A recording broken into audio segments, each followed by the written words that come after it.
Assalamualaikum warahmatullahi wabarakatuh. My name is Indra Surya Permana. Welcome to my presentation on the third ISRITI 2020 International Seminar on Research of Information Technology with my paper ID IEEE Conference number 514 and 36. Okay, let's get started. First of all, my research title is Effect of Android and Social Media User Growth on the Financial Technology Lending Borrowers and its Financing. With the first author is myself, the second author Taufik Hidayat, and the third author is Rahutomo Mahardiko. This is the Indonesia Overview. First of all, I would like to explain something about P2P or peer-to-peer lending. This is one of innovation in financial technology. Some people call it as Fintech. It has grown rapidly in Indonesia since about 2016. Indonesia, as the country with the largest economy in Southeast Asia, held important key in rapid development, especially in peer-to-peer or Fintech lending.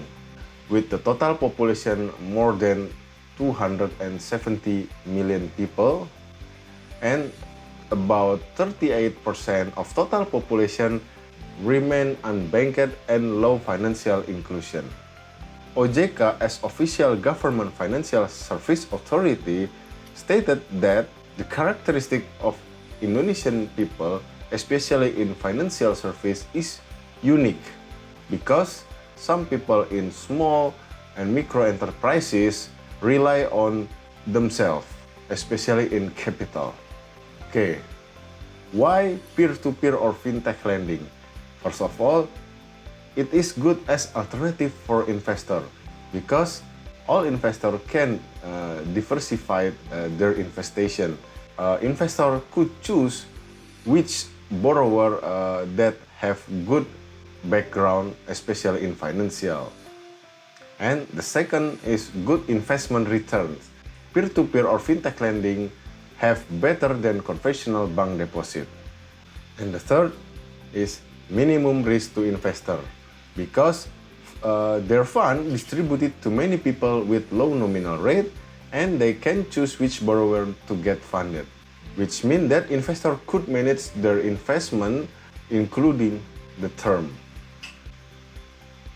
Okay, this is the data from Financial Service Authority in Indonesia that called OJK. It stated that about 161 fintech lending total in Indonesia as per 2020, and then only about 25 total number of registered fintech lending, which means the other 136 fintech lending are only licensed to operate in Indonesia. This is interesting because some other unique characteristic in Indonesia, some of fintech lending in Indonesia are religion-based dependent. Most people in Indonesia are Muslim, so that the people that would rely their financial service must use Sharia background. Okay. This is the overview of the social media user in Indonesia. About 160 million active social media user with about 59% social media user compared to total population, and most of them own mobile phone and access it from smartphone.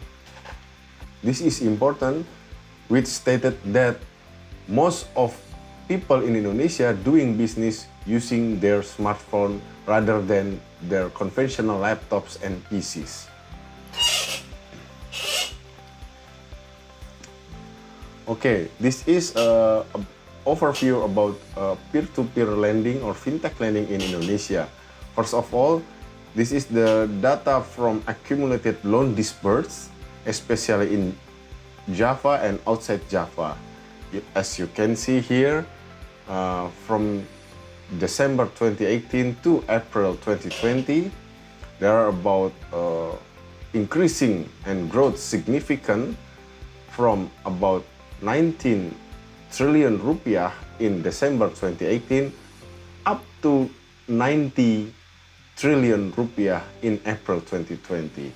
As from outside Java, we have 3 trillion rupiah in December 2018, and it raised about 5 times to 15 trillion rupiah in April 2020. So this is the 6 key takeaways from Indonesian fintech lending.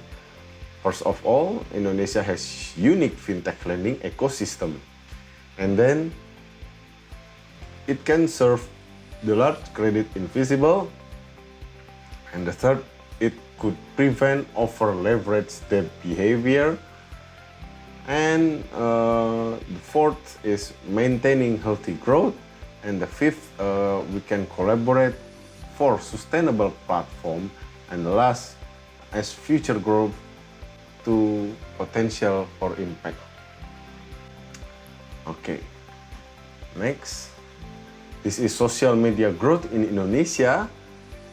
As for the data observation in this research, first of all, we have Facebook, and then YouTube, Twitter, and Instagram from December 2018 up to April 2020. As you can see here, the most used social media in Indonesia is Facebook, and the second is YouTube. Okay, this is the research method.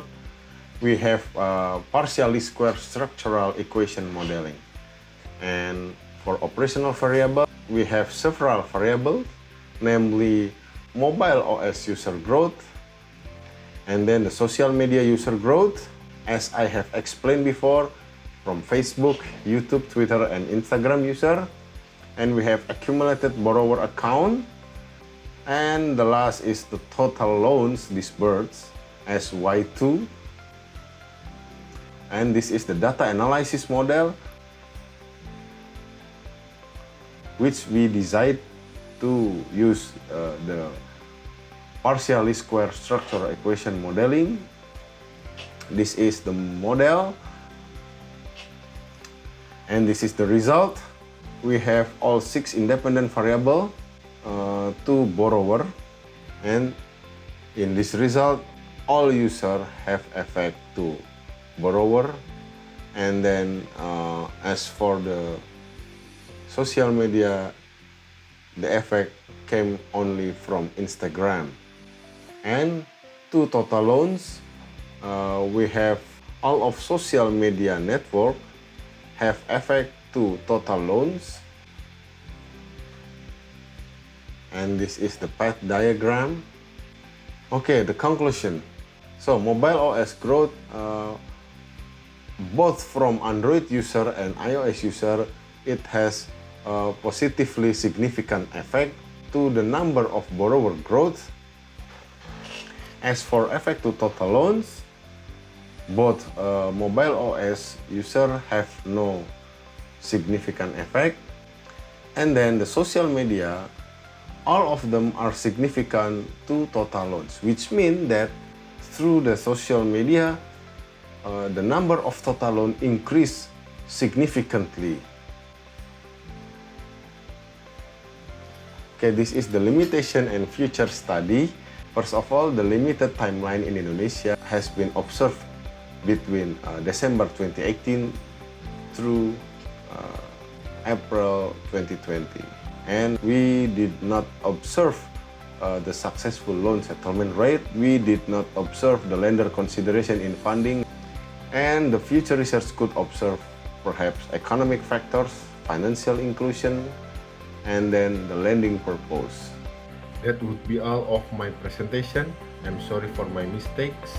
I hope we can see each other again on the next seminar. My name is Indra Surya Permana. Thank you. Wallahu muwaffiq ila aqwamit thoriq. Assalamualaikum warahmatullahi wabarakatuh.